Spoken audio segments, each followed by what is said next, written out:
36 വർഷമായിടാ മനസ്സേ ഞാൻ പോലീസില്. ഇതിനിടയിൽ പുറത്ത് അറിയുന്നതും അറിയാത്തതുമായ പല ചെറ്റത്തരങ്ങളും ഞാൻ ചെയ്തിട്ടുണ്ട്. പക്ഷെ അതിനൊന്നും എനിക്ക് ഒരു റിഗ്രറ്റും ഇല്ലടാ. 2 ദിവസം കഴിഞ്ഞ് ഞാൻ ഡിപ്പാർട്ട്മെന്റിൽ നിന്ന് റിട്ടയറായി DYSP മെഡലും വാങ്ങി ഇറങ്ങുമ്പോ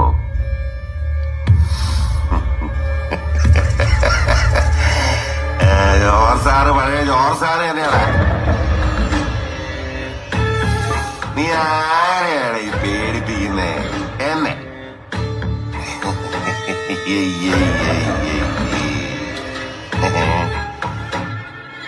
നിന്നെ കാണാൻ ജോർജ് സാർ ഇവിടെ വന്നിട്ടുണ്ട്.